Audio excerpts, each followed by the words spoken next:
Pakistan. India is underlining this again, saying that the IMF bailout was completely mistimed and Pakistan actually was waiting for this money to start its big operation against India. India sources are saying that with billions in the bank, Pakistan is now putting missiles in the air against India. The world community needs to realize this, wake up to it, and what it has done by arming Pakistan again and again with these IMF funds. So I think at this press conference, which we will see at 10:30 a.m., India could raise this point that this IMF bailout is ending up arming Pakistan against India, and especially its terrorist activity and the escalatory ladder that Pakistan is on. See, Zaka, government sources are very, very clear that the original escalation is of April 22nd, with the Pahalgam attack which Pakistan did.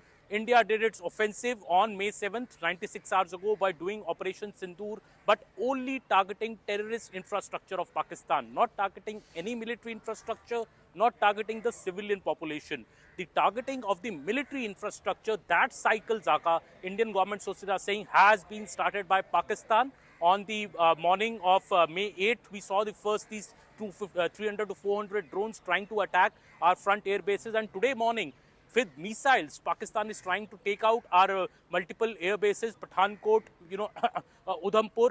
All these attacks have been foiled, but Pakistan intention is very clear to take up this escalatory ladder, and they stopped till the IMF payout. They didn't do it. It was more an intel exercise, this drone which were flown. But now this is the ultimate attack by Pakistan, and India is responding very, very strongly. India has decided that if you will target our military infrastructure, we will take out your military infrastructure as well. And India has targeted Rawalpindi's airbase.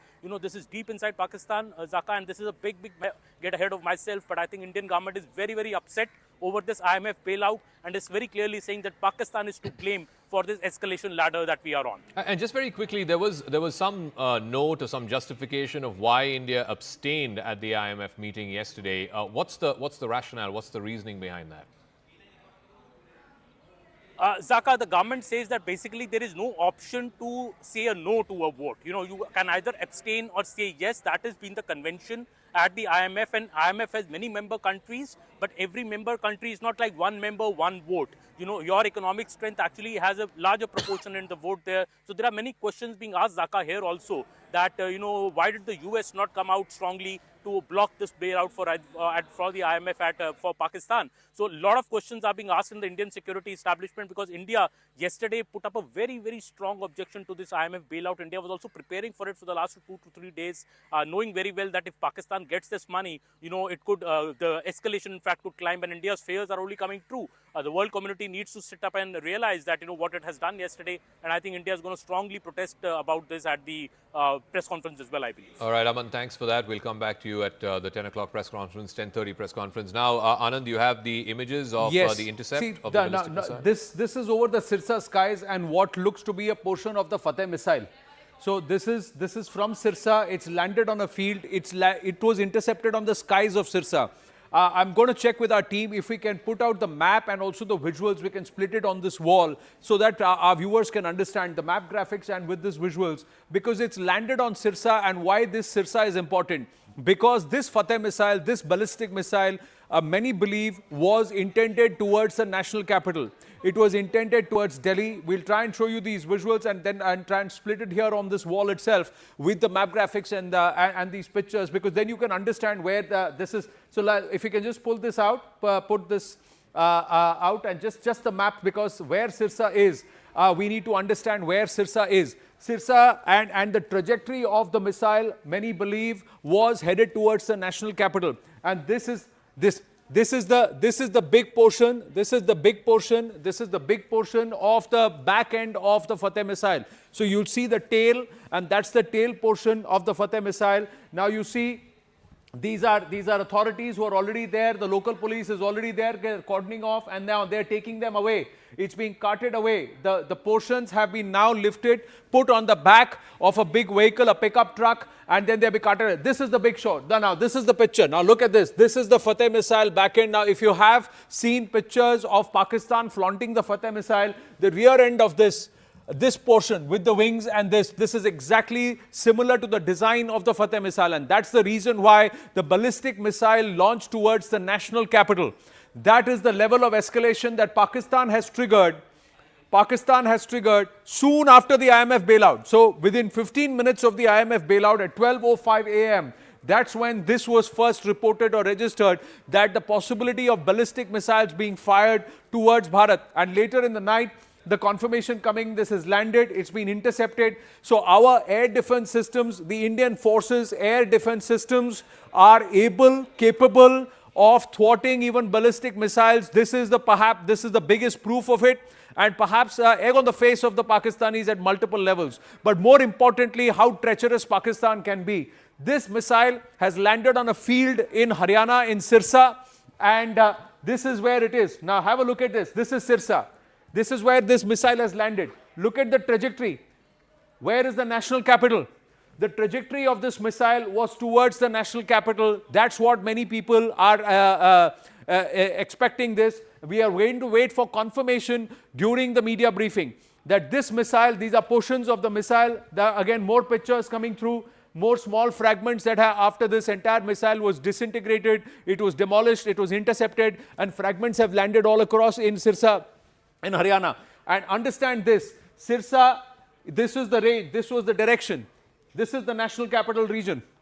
So that's the reason why this big question is being asked. Was this ballistic missile, along with a few others that were fired by the Pakistanis, intended not just as military installations, but also perhaps certain portions of the national capital? And if that is something which is confirmed, if it is confirmed in the briefing today, that is serious escalation by the Pakistanis. And more importantly, this has come after the IMF bailout, where they tried to play with a begging bowl saying, help us out. $137 billion overextension of their debt to the world, and they continue to borrow and redirect this money towards acts of war. Clear acts of war, clear acts of military escalation by Pakistan, when Bharat's fight has been only against terror. It was a war on terror, not a war against Pakistan, but the Pak military, the Pak state is backing jihadis, terrorists, jihadi tanzeems, and this is what they are willing to launch ballistic missiles because Bharat has waged a war on terror. Zaka. A massive escalation, no doubt about it. You had, these swarms of drones, unarmed drones, no explosives there. Then you had explosive-laden drones. Then you had these short-range missiles, and now you have the ballistic missile. This is a medium-range Fatah-2 missile, a range of about 400 kilometers, directed en route to Delhi, and it was intercepted in the skies over Haryana. And those pictures that Anand was showing, quite dramatic, that the manner in which it's been intercepted as well. Of course, India's air defense systems working round the clock into the T. Let me go across to Arun Danta and Arunima, both of whom are joining us. So what's the word in Delhi this Saturday morning, Arun Danta? Clearly, the government is closely following all of these developments. It's been a very hot night. Escalation by Pakistan, India responding for good measure. What is the reading in government this Saturday morning? That's right, Zaka. Yesterday that was the reason why you saw those, long meetings taking place here. Prime Minister Modi chaired 3-4 important meetings. In fact, the last meeting concluded somewhere around 12 with the Foreign Secretary and the External Affairs Minister S. Jaishankar. And we were told that, in fact, the RAW Chief and NSA Ajit Doval, IB Chief, they all were present in that meeting. Before that, of course, we saw that the review meeting conducted by Prime Minister Modi with Rajnath Singh, Tri-Services Chief, NSA, in fact, RAW Chief and IB Chief were present in that. And also, before that, there was a meeting with the veterans and the former chiefs of different forces of the country. And in fact, they were, of course, expecting some sort of misadventure by Pakistan yesterday night, and that's the reason why we saw that India was in fact ready for any sort of action. That's the reason why we saw that how Indian forces have retaliated to Pakistan's drones or the ballistic missiles which they fired. And of course we know that Prime Minister Modi is very closely monitoring the situation. It's been 4-5 days since when we are given to understand that Prime Minister Modi has been awake during the night, has been constantly in touch with the NSA Ajit Doval. At this point, I'm outside the residence of Prime Minister Modi. It seems calm at this point, but perhaps the way action is taking place, you will see flurry of meetings. I think there will be meetings in the next few hours. Thanks for that, Arun. We'll be in touch with you. Arunima is also joining us, but we got this breaking news. The U.S. Secretary of State Marco Rubio Rubio. Let's go to that breaking news. Marco Rubio has now spoken directly to the Pakistan Chief of Army Staff, General Asim Munir. This happened just a few hours ago. This is the first conversation that any international official has had directly with the Pakistani Army Chief. Remember, the Deputy Foreign Minister of Saudi Arabia was in Islamabad just last night. He was part of that meeting that was hosted by the Pakistani Prime Minister Shehbaz Sharif. But this direct call between Marco Rubio and the Chief of Army Staff, General Munir, is an important one. It's the first conversation that an international official has had with General Munir. We'll try and get Siddhant. Siddhant is on the phone line. So Rubio has spoken with the Pakistani NSA, who's also the DGISI, General Malik. But now a direct conversation with General Munir, who, of course, the ball is really in his court. If he stops, then India will stop. But yes, that's the message. That's exactly the message, Zaka. And in fact, last time around, Marco Rubio spoke to Shehbaz Sharif. But perhaps Marco Rubio also must have realized that Shehbaz Sharif is ineffective and he's just a puppet prime minister. And this is the reason that he is speaking to the real boss of Pakistan, perhaps the mastermind of Pahalgam terror attack, Asim Munir. And in fact, Reuters is reporting, Zaka, that this conversation has taken place. And as we were speaking before also, that US wants both sides to de-escalate. In fact, White House Press Secretary Caroline Levitt also said that President wants both sides to de-escalate. Perhaps US is also giving efforts in the same direction. This is the second telephonic conversation that Marco Rubio had with the Pakistani side. In fact, last time he spoke to Shehbaz Sharif, that call was really ineffective. Nothing happened after that. So today he decided to speak directly to Asim Munir, the Army General. Perhaps it also reflects upon, and perhaps it's once again established that, who runs the show in Pakistan. And if US wants Pakistan to de-escalate, then US has to speak directly to the Army General, not somebody from the political. We've got an update from the ADG PI of the Indian Army as well. We'll go to Arunima with this. Basically, the ADG PI putting out a tweet saying Pakistan's blatant escalation with drone strikes and other munitions continues along our western borders. In one such incident today, approximately around 5 a.m., multiple enemy drones were spotted flying over the Khasa Cant, the Khasa cantonment in Amritsar. The hostile drones were instantly engaged and destroyed by our air defense units. So now we're getting to hear of multiple such drone and missile attacks. Arunima, you're in North Block, South Block. Whereabouts are you, and what is the word from government this morning? Yes, so the Raisina Hills is abuzz with activities. South Block has had called for a press conference at about 5:30, but I think this is the air operation which led them to postponement. And now at 10:30, the Foreign Secretary is likely to brief. What ADGPI has put out is that at about 5 a.m. this morning, there were multiple enemy armed drones that were spotted over the Khasa Cant in Amritsar. The hostile drones were instantly engaged and destroyed. And Pakistan's blatant attempt to violate India's sovereignty and endanger civilians' life is unacceptable. 3 civilians have been killed in what has happened since last night, including one district level official there in Rajouri. And what the Border Security Force has also put out is that while the Jammu Air Base was getting targeted around 9 p.m., 2100 hours last night, there was intense firing at the Jammu stretch of the international border as well. So back to back 2 days now, we've seen, day before yesterday we saw it in Samba, yesterday at Jammu, attempts to also carry out infiltration while these air raids are going on. Yesterday they had shot dead 7 from the Jaish-e-Mohammed module in Samba. Yesterday also BSF confirming that there was firing at the Jammu sector, and now ADGPI confirming that there were hostile drones over Amritsar as early as this morning 5 a.m. Around the same time, tentatively we were told there was a dogfight in Srinagar, and for that we're still waiting for the ADGPI and for the Air Command to tell us exactly what is the situation. But definitely things have escalated in the last 24 hours. All right, I also want to go across to Akash Sharma, who is more on this. So the Army's first official statement this morning, the ADGPI saying there's some hostile drones, a swarm of drones over the Khasa cantonment in Amritsar, and those have been neutralized. Akash, what more are you hearing?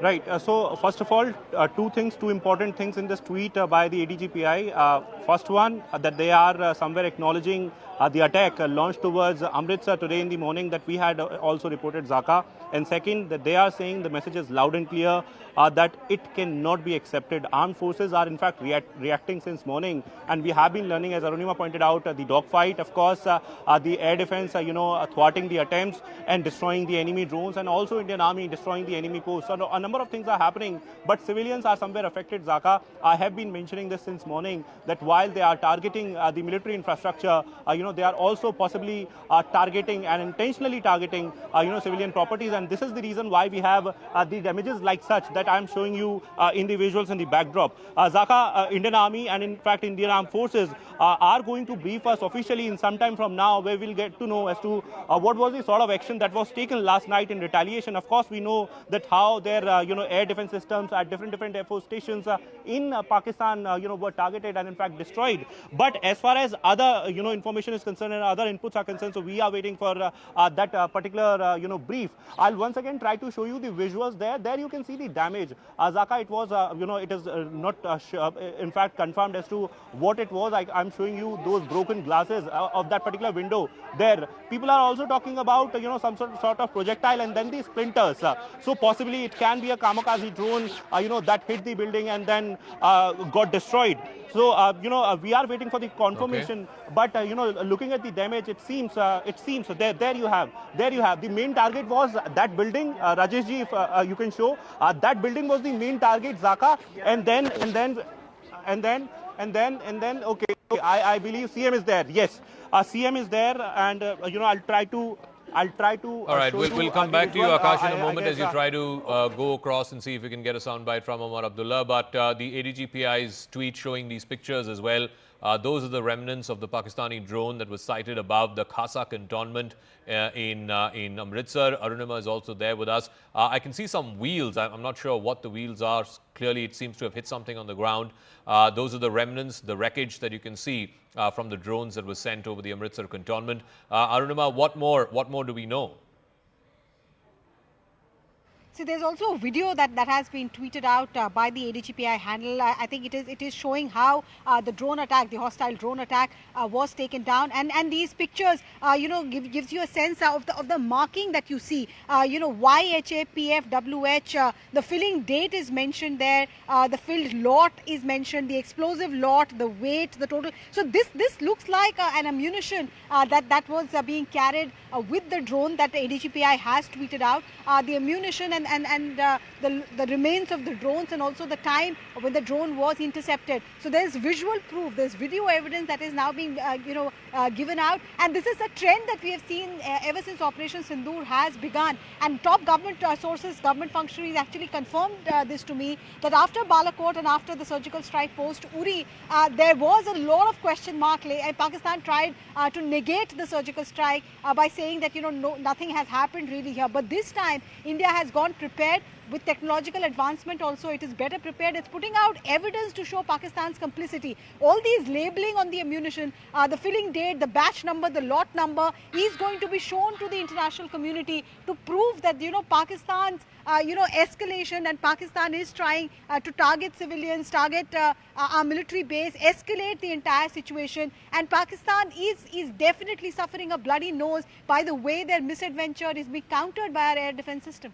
All right, Arunima, we'll come back to you. That's the Indian Army statement. On the left, you're seeing images from Rahari in Jammu, where the Chief Minister, I believe, has gone to the residence of the affected victim there. I believe Akash is there for us. Akash, tell us, did Omar Abdullah say anything as he came into this in this house that's been hit yesterday by a Pakistani projectile? Did he say anything to the media, or are we waiting for him to come back and then speak to the media?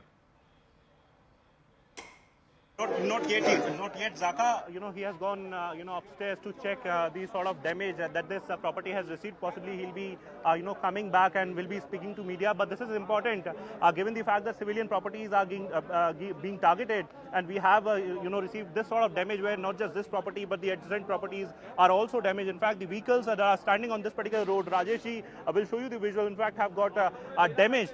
We have these security officials who have been trying, to yes, who have been in fact trying to get the people away from this particular place. But then Umar Abdullah is very much here. In fact, he is expected to speak to media in some time from now. People are standing here. Locals are standing here. They have been in fact saying since morning that they need some sort of action. Pakistan should be there should be some sort of retaliation, and there should be some sort of answer to Pakistan. I was speaking to one lady. She was crying. She's saying that this is her house and she could have lost her life in this particular attack. But at this point in time, I'm showing you the visuals where CM has gone upstairs to check the sort of damage that this property has received, Zaka. And there you have civil defense volunteers, the Jammu Kashmir police, and also the CRP. In some time from now, it is expected that Umar Abdullah will be speaking to media. But yes, at least 10 people we have been told have sustained injuries in this particular attack in this vicinity, Zaka. All right, Akash, thanks for that. Anand is also here as we try and bring you some pictures. There's been a whole bunch of pictures of remnants of drones, projectiles, missiles that have been spotted in different parts from Jammu to Jaisalmer. This is the picture of the home in Rehari. But Anand, this is what the ADGPI has just tweeted. This seems to be the wreckage of a drone over Amritsar cantonment. See, not just the drone. Look at the size of the drone. These are not the small drones anymore. These are far bigger now, and they have these markings. So the ADGPI has also figured out the markings, and of course they had munition. They had a certain level of payload which was supposed to be for impact. So clearly the Pakistanis over the last 2 or 3 days have been sending drones without any munition as probing, and this is exactly what there was a preparedness, there was an understanding what the Pakistanis are trying to do, but they underestimated Bharat's capabilities. They thought that over 2 days the entire air defense system would have been used up and there would be a free passage for their missiles and for their drones with a huge amount of payload and munitions. So that is something that's been marked out, but they've been neutralized. They've been neutralized by our air defense systems, and perhaps the Pakistanis don't understand. They have a stomach for escalation only for 3 days. They cannot fight an intense war for more than 3 or 4 days. That's the reality. Bharat is ready for 6 months. Bharat is ready for 6 months, and if required, more. That's the difference. So they don't know who they are taking panga with, and the fact is that this is egg on the face again for 4 nights in a row for General Asim Munir. 4 nights in a row, he's just met with more failures, and on the other hand, look at the losses. The Noor Khan airbase in Pindi has not just been destroyed, but there is a huge reversal for the Pakistanis there. Their machines can't take off because they have been rendered ineffective across 3 air bases. That's what's happened. But here, this time around, the locals need to be aware. Our hearts go and our prayers with those who are having material loss of, because of their houses and their fields being damaged, and also because of people who are getting injured or loss of lives of civilians. But please don't go close to any of these munitions. That's the important part. Stay away, stay clear, because some of these may be live munitions. So, yes, Zaka. We're getting live pictures of Omar Abdullah just coming out from that house in Rehari. I believe he's speaking to the media. If we can go to those pictures. Omar Abdullah has gone to an affected home in Rehari in Jammu. Can we show those pictures, please? Yeah, there you go. That's the affected home. He's just come out. He's, I think, met with the individuals there. In Rajouri also, one district collector officer district collector rank officer has lost his life. In all, 5 people have lost, 5 civilians have lost their life in Jammu. Akash is there. Akash, Omar still inside the house. Is he making his way out? Has he said anything to the media yet? Zaka, I cannot hear you. Omar Abdullah is still, assessing the situation. In fact, is taking a stock of the situation. In fact, he has gone inside the second house where the lady, who owns this house has gone, in fact, inside and is somewhere briefing the Chief Minister as to what actually happened, at what time, and what was the intensity. And then there he is coming out. Possibly, we'll try to speak to him as well as to now when civilians are targeted and their properties are targeted. What is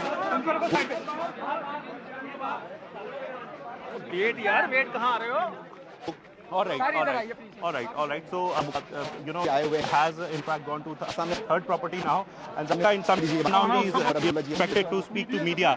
But then at this point in time, this is very important. There is a series, in fact, of houses, in fact, which have in fact received this sort of damage. where we have been told that there was possibly a drone that hit the building and then got exploded. And because of those splinters, we have the nearby properties, also got damaged. And in fact, the vehicles that are standing here, you can see the debris there on this particular car, and a lot of people are standing here at this point in time, and they are very furious because of the fact that they have been saying that we are seeing these actions on a daily basis now, and now some sort of strong retaliation should be there from the Indian Armed Forces. I'll come back to you, Akash, as and when the Chief Minister comes out. He's visiting multiple houses which have been affected in Rehari. Yes, Anand, you were showing us the ADGPI store, the tweet yes, and the video. Let's go back to the pictures. The fact is that we'll go back to now. This has payload. Now, the only thing for our viewers and whoever are there in these local areas have to be that if there are fragments, portions that fall of debris or destroyed missiles, etc., or drones, just stay clear of them. Don't go and touch any of these parts because a lot of them seem to have live munitions. The ADGPI has actually circled out, and this is live payload. So, with the aim, with the intent to destroy, destruct, and hurt, and it's ballistic missiles, there are other projectiles, there's loitering munition, and also drones with a certain level of capability. If you see the wheels on these drones, it surely shows that it was carrying a significant level of payload with the intent of trying to drop and then perhaps head back. Though you can see these. So we have to see the nature, and a lot of these are either Turkey made or China made, these drones. Now these are the houses. Omar Abdullah is there at this residence. Is he coming out? I don't think he's speaking to the media. He's stepping out. These are live visuals coming through. The media is trying to speak with him, but he's not speaking. He's just going to meet the families, and perhaps he'll move away from this location and then speak to the media later on. He's actually tweeted, and he said that he's alarmed at the fact that the international community has allowed this entire, bailout. And I think there is going to be, Zaka, Pallavi is getting us more information that Bharat is going to push for a serious reconsideration of this bailout that's been given to the Pakistanis. This is treachery, and this is deliberate escalation. You said Marco Rubio has dialed General Munir, but the dialing has to go to the IMF. How did they approve this bailout without understanding Pak's intent? Look at what they've done. They're attacking civilian installations, a temple near Jammu. That lady is actually turned around and said, "Bahut ho gaya, Modi ji, ab maro inko." Bahut ho gaya. We've shown enough and more of restraint because they don't seem to learn. Omar Abdullah himself is very, very peeved. If you look at it, he's also showing great amount of restraint in his emotions when he's tweeting as a chief minister. He's putting out and saying, look what the Pakistanis are doing and look what the international community has allowed. I think there is a serious dissent and dissonance with the IMF for what they have done in a situation like this. You can't go and give a nation which is actually standing for according state funerals to jihadis and proscribed terrorists. You can't give them a $1.3 billion bailout. And that's what the IMF has gone ahead and done. All right, we're getting that piece of breaking news now. Top official government sources telling Pallavi Ghosh that India will go back to the International Monetary Fund and ask them to reconsider the bailout that's been given to Pakistan. It's over $1 billion. It's part of the $7 billion tranche, the agreement between the IMF and Pakistan over a 4-year period. India shall use international pressure, diplomatic pressure, to wake the conscience of the IMF. Operation Sindoor is no way for closure. India has not and will not target civilians. The opposite is what Pakistan is doing. Pallavi Ghosh, tell us more. I mean, ultimately, look, if the Americans who have 17% weightage on the IMF board, if they say no, this bailout can be cancelled. But why haven't the Americans said that? And what is India's strategy from here on out? That's exactly the question which India is asking. Why is it that America said no? Because Donald Trump's earlier statement where he said that we've given $3.3 billion to Pakistan, but we've got nothing out of them. They've done nothing for us. That is something which India is going to use effectively against Americans as well, and make the point to them that you may be one of the largest contributors to the IMF. I know this logic is going around, your money, we use it the way we want to. That's at least how the stakeholders of the IMF were talking about. But the point is that isn't an international organization also to be held accountable? And they also to ensure that the money that they're using and giving out is actually used for a good cause, or at least for the cause what it is meant to. You know, Zaka, if you look at the note which was released by the government of India yesterday in its response to IMF, and the statement which India made at the IMF meeting yesterday was that we leave it to your morality to decide how that money should be given and whether you should give a bailout to Pakistan because they have been an official offender. I think it's this conscience awakening call which is now being taken by the government, and therefore All when right, they're going to Pallavi, go I'm back, sorry to they are going interrupt, but apparently there's some air activity where Akash is. He's in Rehari in Jammu. Akash, yes. Zaka, I'm showing you the visuals, possibly some air activity. There I'm showing you the clouds there. We have this, okay, we have been asked to go inside because, because there are, in fact, some attempts, there were some attempts, in fact, these attempts have been thwarted. I'm showing you the visuals of the air activities. I'm also, hearing some sort of roar, possibly, of the jets. But there I'm showing you the visuals of the clouds where we have that white smoke.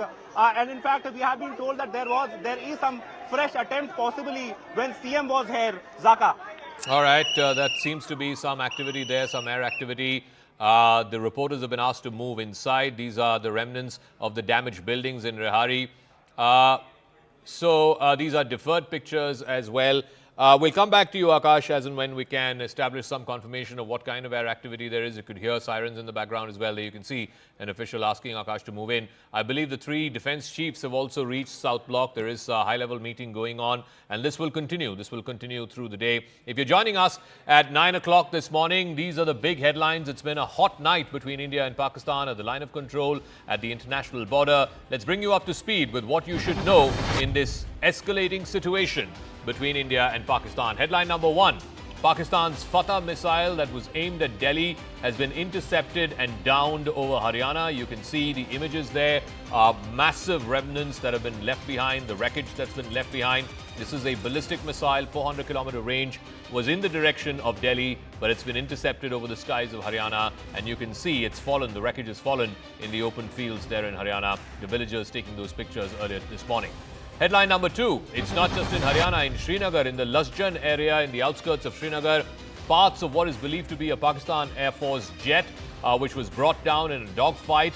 That wreckage landed up in the backyard of a residential complex. The individual whose house it was, where this wreckage was found, he is, of course, now speaking with the authorities. He has taken these pictures in what is believed to be the wreckage of a downed Pakistani fighter jet.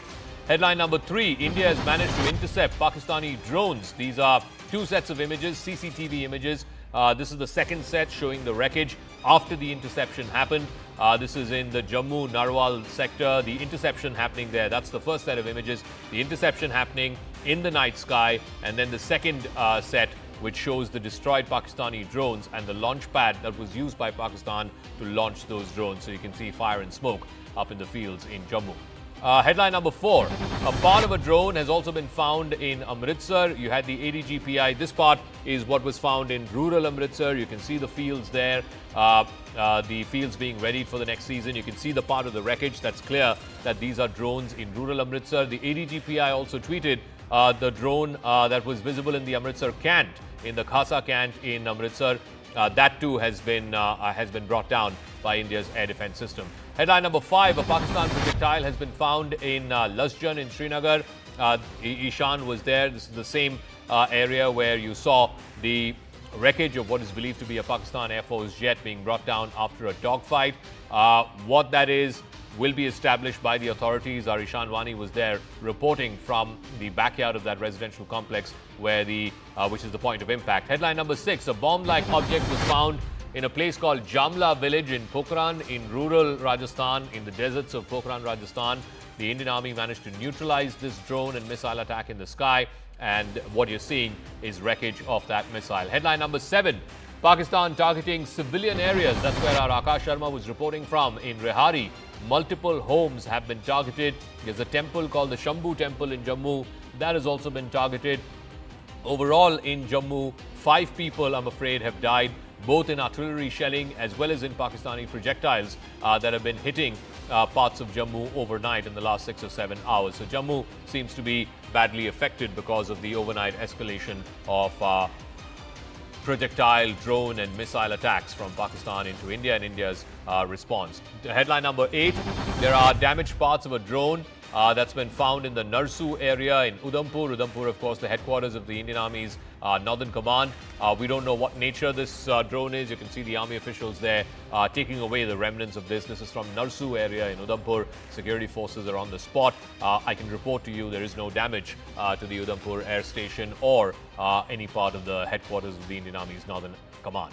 Headline number 9, amid the escalating attacks by Pakistan, Indian Army has released a statement. The ADGPI has put out a statement saying that multiple armed drones were spotted flying over the Khasa cantonment in Amritsar. The hostile drones were instantly engaged and destroyed by India's air defense units. Pakistan's blatant attempt to violate the sovereignty and endanger civilians is unacceptable. And headline number 10, Jammu and Kashmir Chief Minister Omar Abdullah has reached Rehari, which is the part where the civilian part that's been affected. 3 or 4 homes have been damaged there. There have been 5 casualties in all of Jammu. Omar Abdullah meeting with the victims, meeting with their families there, spending some time with the individuals who were affected. And of course, he's now left from there. As we sort of bring you up to speed with what is happening here in the national capital, all 3 service chiefs are at the Ministry of Defense. They're in North Block right now, even as we speak. We're given to understand that further details of what the discussions are will be known as well. Remember, at 10:30, there is going to be the briefing by the Foreign Secretary. If we can have a reporter to try and get a sense of the meeting that they're having right now, and they're likely to meet with the Raksha Mantri, Rajnath Singh, as well in the next few minutes. Arunima is joining us live. Arunima, yes. Yes, the 3 service chiefs have arrived in South Block. There is a string of briefings and meetings that is going on in South Block at the moment. The situation is now under control. The assessment part is now on. We have seen ADGPI put out details of the munition that has been used in Amritsar, drones which were carrying the munition as their payloads, the way they were taken down, and the details, the markings on the payload, all of that have been put out in the public domain. Assessment of the situation all the way from Udhampur to Jammu and also in Jaisalmer, that's on. There's a high likelihood that Raksha Mantri Rajnath Singh could also meet the 3 service chiefs shortly. By afternoon, after the press conference by the Foreign Secretary has ended, there's also a possibility of the Prime Minister being briefed by the National Security Advisor and the Raksha Mantri as well.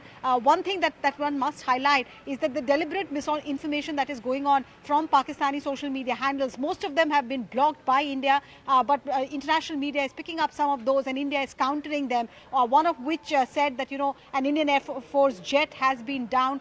Then another misinformation was that the S-400 missile system has been damaged. All of these being denied officially by Government of India. No, Arunima, I was just coming to that the PIB needs to fact check things a little faster and perhaps in a little more active manner. They have been doing a fantastic job. But Pakistan's disinformation campaign continues. They are trying to claim that some brigade headquarters has been destroyed and that some bases, they have even named the airfields have been destroyed, etc. They've also said that some storage of missile-based storage system has also been destroyed, along with downing of jets. And like you said, some of our air defense systems being destroyed. All of these are not factual. They are all false. But there is a tendency that वो कहते हैं ना Arunima, if I can say that कि जब तक सच खड़ा होकर अपनी बात कहता है, झूठ पूरा शहर घूम के आ जाता है. So that is something which is happening, and this is a massive disinformation campaign that the Pakistanis have tried to launch. And that is something that needs to be countered far more effectively. The PIB is doing a fantastic job, but they need to be a little more quick on the counter.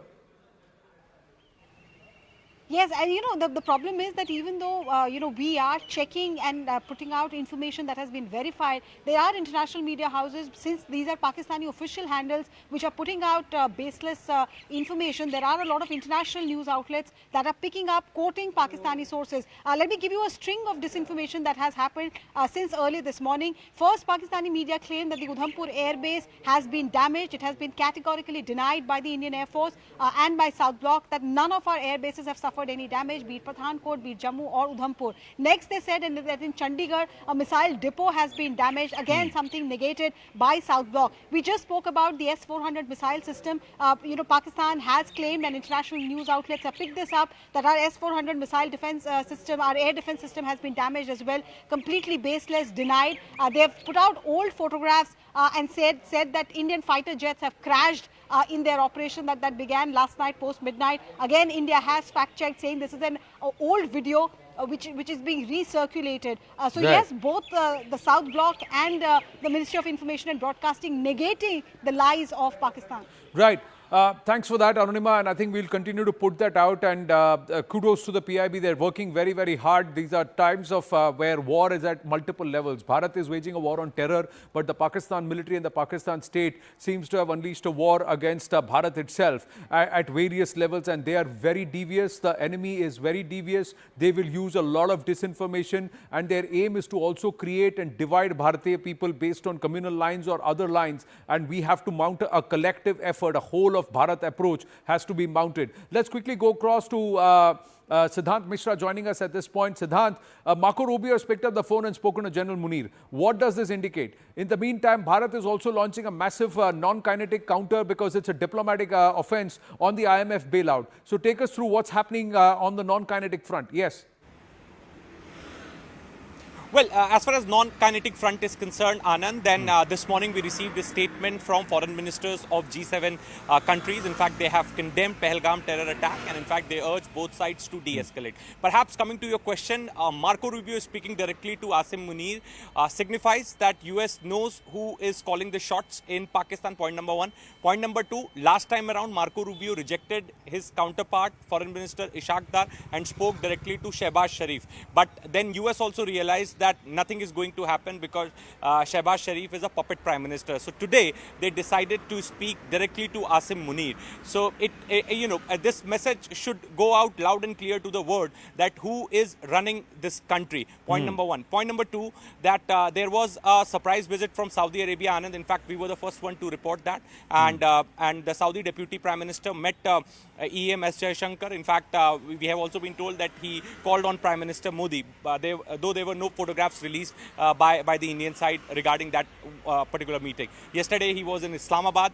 The pictures were released by Shehbaz Sharif's office of him and Asim Munir meeting Saudi envoy. And today, Saudi Arabia has confirmed in a statement that they are giving efforts to mediate, mediate so that de-escalation can take place between India and Pakistan. We have also been told, Anand, though I don't have an independent confirmation on this, that it could be that US and Saudi Arabia both are giving joint efforts to de-escalate situation, perhaps putting pressure on Pakistan, Asim Munir and generals of Pakistan to de-escalate and step back. Perhaps this is what I could sense at this point in time, because this morning call to Asim Munir perhaps shows that Marco Rubio must have blasted at Asim Munir for his misadventures and something which has happened in the region which never happened since 1971. What the region witnessed last night.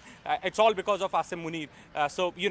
US is very angry, very upset with Army General Asim Munir. Right. Looks like the international community needs to be made apprised of, and that picture that was shown with Hafiz Abdul Rauf leading the prayers with the Pak military personnel standing right behind, and Pakistan giving state funeral to jihadis and terrorists, and a US proscribed terrorist leading those prayers, perhaps was not seen by the quote-unquote international community that has handed out this $1.3 billion bailout to Pakistan. So, and now there are reports coming through that there is a checkered past of the DG ISPR Ahmad Sharif Chaudhry itself, and somewhere his connections to yet another group of jihadis and terrorists, and connections to Osama bin Laden. All this perhaps lost on the international community. Let's hope that the PIB machinery facts check and also puts it out, and the diplomatic machinery puts out these facts to the world to see those who they think are benign have gone ballistic over Bharat with ballistic missiles. So that's what happened. Let's look at this. Pak jets down. Pak jets have been downed. 2 of them in Jammu and Kashmir region, one around in Srinagar, one in North Kashmir. So this is confirmed wreckage that's seen there. We'll get you more details. And let's hope that in that briefing, all these details are put out. There is munitions with payload, drones that have been downed, and also in Pokhran there is a missile, a ballistic missile that's been seen. Another ballistic missile that's been noted is here in Sirsa. There are also a drone launch pad. On the other side, Jammu international border, Pak military post with tube drones has been tube drone launch pad that's been negated, and that post was also a launch pad for terrorists. So that's been totally demolished. This is Lasjan Srinagar, again confirmation of projectiles falling and also possible debris of an aircraft that's been downed by the Indian air defense system, by our forces. Parts of a drone that's been found. This is a far bigger drone, and this perhaps was also carrying payload. The ADGPI has also confirmed where they've put pictures, a drone-like object found at multiple places, suspected drone hits. There are civilian areas that have been hit by drones. Homes have been destroyed or demolished or have suffered damage. Civilians have died. One lady has died. There is an employee or an administrative officer in the Jammu and Kashmir ministry who's been hurt or who's lost his life. Our salutes to them. There are people, civilians who are getting injured. There are some damages that have happened to certain military installations. That's what's being claimed, but nothing that is stopping any of the operations. And all claims made by the Pakistani military and Pakistan is nothing but disinformation. All our systems are intact. All our defense mechanisms are intact, and we have given them a bloody nose. That's what we've done. Now, this is another news. A missile-like projectile or object has been found in the village of Samastipur under Adanpur in Jalandhar. Now, the discovery of this missile has caused a certain amount of worry in the locals, but the cops have already reached the spot. Now, you can see the markings. These are Pak markings. These are Pak markings, and this is again at least an 8-10 feet projectile that's been found. Was it carrying what kind of payload it was carrying? We'll have to wait and see. Sometimes there could also be drop tanks of certain aircraft that could be seen. So we have to wait for verification from the ADGPI and from our official sources to see what this is. Yes, Anshul. So yes, this debris has yet again been found. This time this debris that has been found has actually been found in Jalandhar, but the agencies are at spot. They are trying to figure out as to what could this debris be. But in all likelihood, this is looking like a debris that was actually destroyed by the anti-defense systems of our country, and hence these whatever this missile is or whatever this object is. This object was not able to fulfill its mission to carry out any sort of destruction or carry out any sort of an attack on our territory. This was in fact destroyed by our air defense systems, and now this has fallen. But yes, the initial investigations are underway at this point in time. The debris has now been picked up by the agencies, and now the further testings have started. Anshul, very quickly, Adampur also happens to be a big Air Force base. Are authorities there, local police there, saying whether that was the target of the attack and it's been intercepted en route? Well, yes. This is what is being said by the authorities over here, that the Air Force base was being targeted, much like what is happening in places like Udhampur and Pathankot as well, where they are trying to target our Air Force bases. But our air defense systems are very, very active and doing a great job at this point in time, thwarting each and every attempt that is made by the enemy state of Pakistan. Okay, thanks Anshul for that. So you can add Adampur also to that list. So both Pathankot and Adampur, two big Air Force stations that India has in the Northern Command. Both of them have been targeted. Of course, all of these have been reprised as well. So there's been no damage at all. And that's what top IAF sources have told CNN News 18, that there's been no damage at all to any of our aircraft or to our S-400 air defense systems. Siddhant is also there with us. Akash, if we can go across to Akash, he's in Rehari in Jammu. We'll try and go across to him in just a moment. So the big picture, if you're joining us at close to 9:30 o'clock in the morning on Saturday, the 10th of May, it's been a hot night between India and Pakistan. There are multiple missile, drone, even a ballistic missile attack that Pakistan launched on India. India has responded to each one of those. Our air defense systems have busted each of these attacks. And in response, India has taken down 2 or 3 important Pakistani Air Force air stations, including the biggest one in Noor Khan, which used to be called the Chaklala Air Base, one of the biggest that Pakistan has. That's been the attempt, of course, was to try and render the runway useless. Then there is the Murid Air Base just a little further down. And then you have the Surakot Air Base, the Rafiki Air Base in Surakot in southern Punjab. But remember, there's a lot of misinformation and disinformation, fake news that's doing the rounds as well. So the PIB, the Press Information Bureau, and their website and their social media handles have put out this. There is a claim by some Pakistani social media handles suggesting that the S-400 air defense systems, which India managed to procure from Russia. There is some disinformation doing the rounds that there's been damage to the S-400 systems. That news is absolutely fake. It's been now put out in the PIB fact check, their website, as well as their social media handles. And maybe we can have one of our anchors from our newsroom on our plasma screen showing that from time to time. So don't believe any of these fake stories, this disinformation, this misinformation. We'll try and get Griha or someone to go up there and show that to us in a second. But I also want to go across to Akash and try and get a sense, Akash. Now, you know, the picture, the meta picture seems to be emerging. I'll come to Rehari in 1 second, but the meta picture, which is what our viewers want to know. Clearly, there have been attempts at some of our forward air bases and air force stations from Udhampur, Srinagar, Pathankot certainly, even the one in Jalandhar. We will get further information. The pictures that we're showing, it seems like the Udhampur Air Force Station was the target. Of course, it was intercepted, and in response, India has taken down some of these leading frontline Air Force bases of Pakistan. What is the meta picture you're hearing from the Indian Air Force? Right. So you rightly pointed out some of the Air Force stations, in Avantipur, in fact, Jalandhar and Pathankot as well, were on target. And in fact, Jammu was very much on target. And, these attempts were thwarted. We know that how not only drones, but missiles were fired.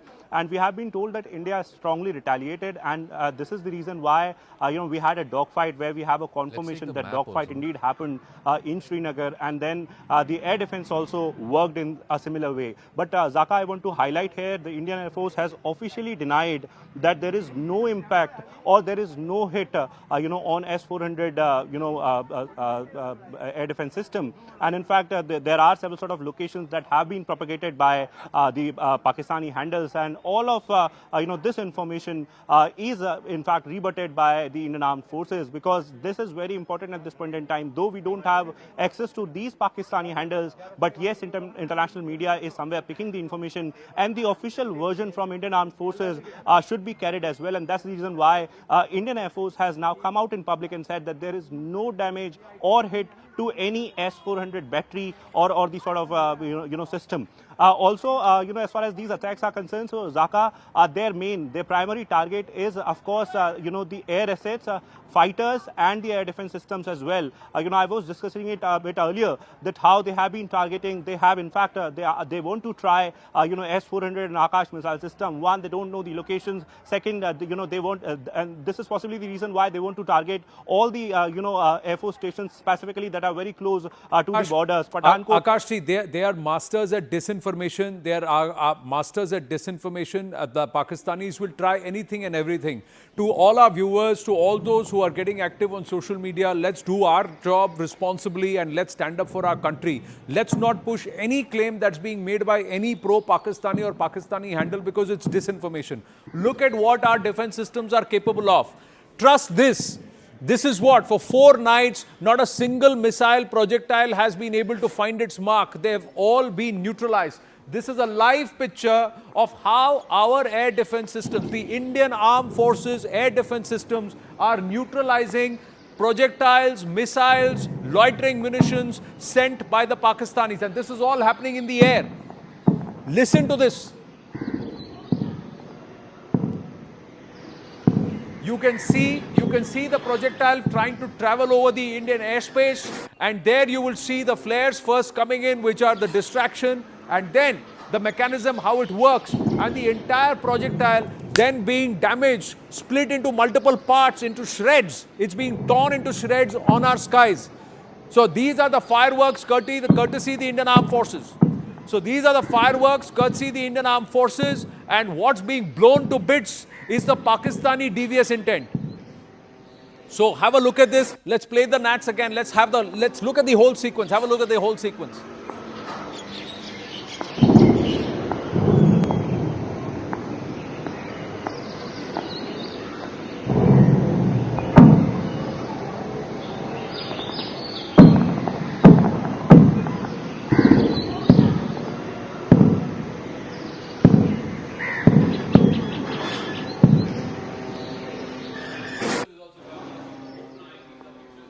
Of Amritsar drone intercepts that are happening live. This is from early morning, so a couple of hours ago. So we should mention deferred pictures there as well. Tejinder, I believe that there is some anti-terror operation also that's happened in light of what's been happening, the hot situation both along the LC as well as the IB. What information do you have on that as we continue to show these pictures? These are the skies over Amritsar, where there is a live intercept happening of a swarm of drones sent in by Pakistan. This is from a few hours ago on the skies over Amritsar. But Tejinder, yes, go ahead.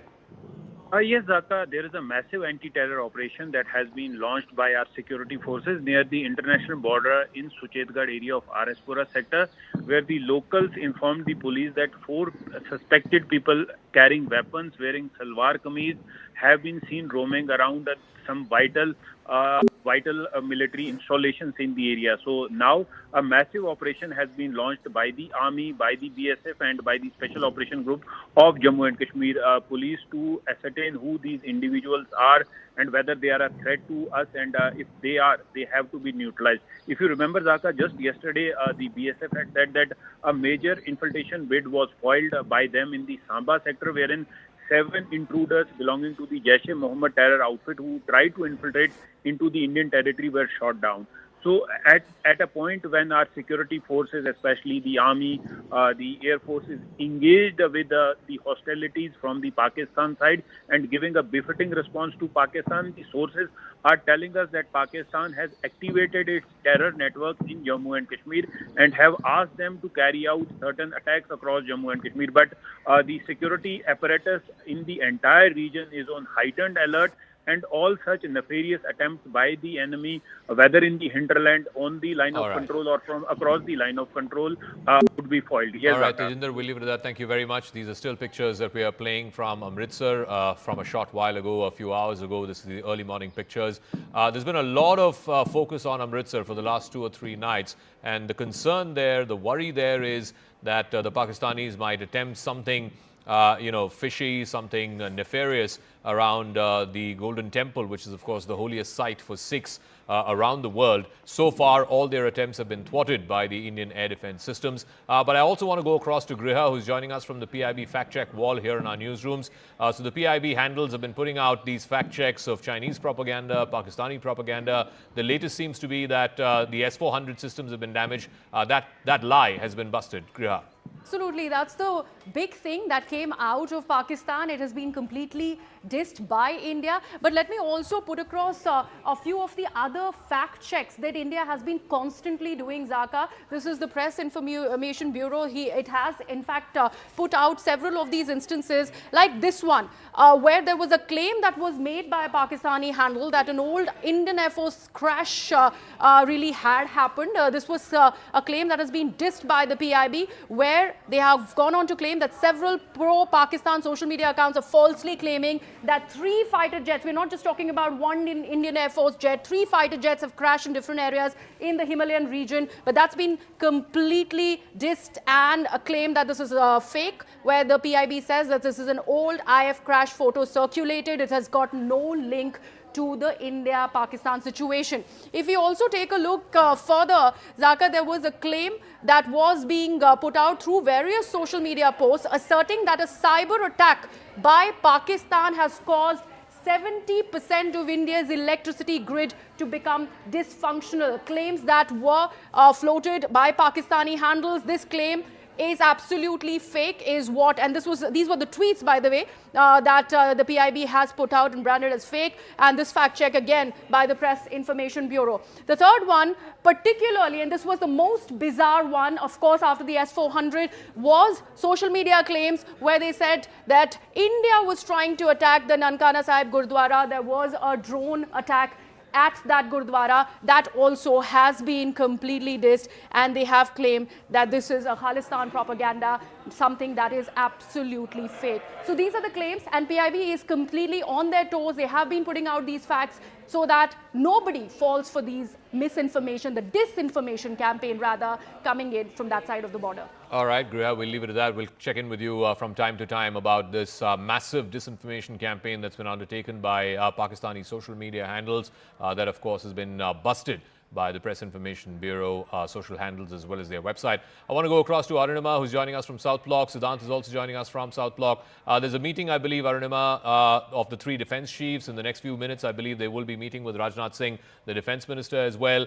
So tell us, what is the assessment this Saturday morning in South Block as to what was the attempt, the escalation attempt by Pakistan yesterday, how India has retaliated and responded to that, and the damage that's been left behind in Pakistan to the air bases and to certain other locations in Pakistan. Tell us, what are you hearing first thing here Saturday morning? See, I think it's a cliche now, Zaka, but the dialogue from the Bollywood film Uri is summing up the mood at South Block best. How's the Josh? Hi, sir. You saw the photograph yesterday also when the three service chiefs met Raksha Mantri Rajnath Singh. They were in combat uniform but smiling, body language very relaxed. So that's the mood now also, that yes, we have managed to thwart Pakistan's evil designs for 3 nights in a row. We have managed to bring down, that's what we are hearing, even though officially there's no, perhaps in this press conference, Foreign Secretary will confirm, but we are hearing that there was a dogfight over Srinagar, and there is a local manhunt that has been launched to look for the Pakistani Air Force pilots who possibly ejected when their aircrafts were brought down. Amritsar, ADGPI has put out how Pakistani drones were brought down. They were carrying a payload of munition. The marking on the munition has also been put out, clearly showing what Pakistan's designs were. Overall, the situation across the international border, BSF kept a very close vigil.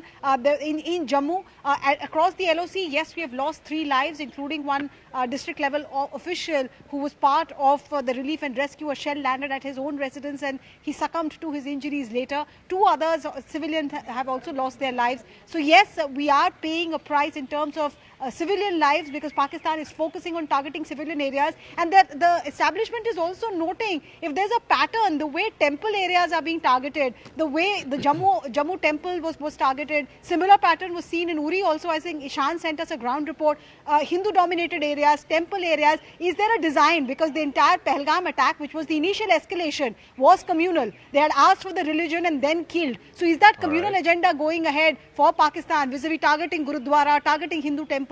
That's also something that India is wanting to bust to the international community. What's the international response? Is there any attempt to try and mediate or to try and get calmer heads to prevail? Marco Rubio, the Secretary of State and the acting National Security Advisor in the Trump administration, he's been making multiple phone calls. He's spoken with the Pakistani Prime Minister twice in the last 2 to 3 weeks since the Pahalgam attack. And then, of course, early this morning, he's spoken also directly with the Chief of Army Staff in Pakistan, General Asim Munir. What is the sense you're picking up from the international community? The Americans trying to have these phone calls, working the phones, the Saudi Deputy Foreign Minister in Delhi first, then in Islamabad. Siddhant, what more are you picking up?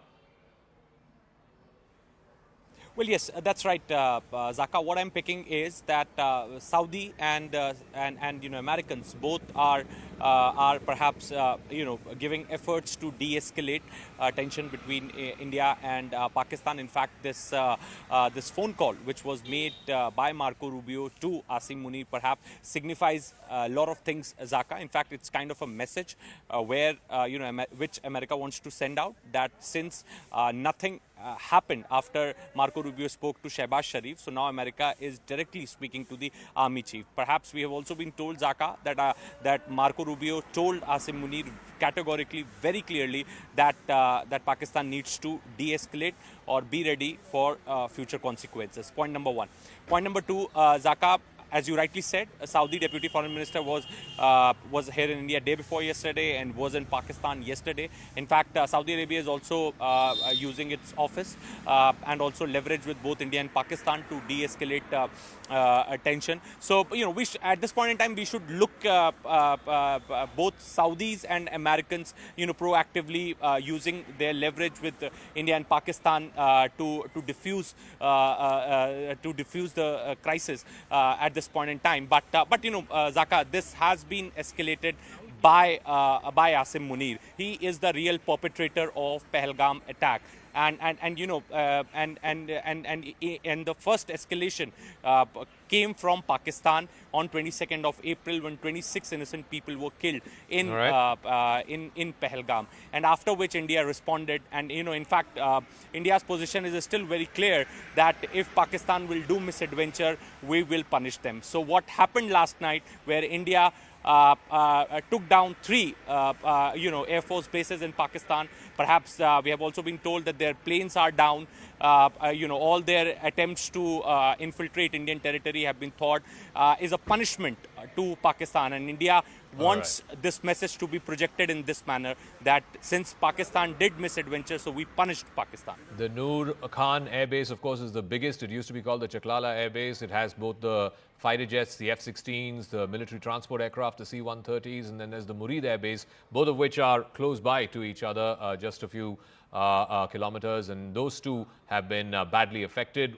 We will try and see if we can go across to the pictures from Rehari as well. Omar Abdullah is the Jammu and Kashmir Chief Minister, who's met with the civilians who've been affected in the Pakistani artillery shelling, both on the LC as well as in the IB. In the case of Jammu, of course, it's across the IB. There have been 5 deaths, is what Tejinder was telling us a moment ago. Akash is joining us from Rehari, where buildings have suffered damage, individuals have also suffered damage, and you can see those pictures of Omar Abdullah confiding with the government officials and the security officials there. Akash, what are you seeing and hearing around you? Right, I'm moving towards Shambhu Temple. That is another place, Zaka, hit by the projectiles.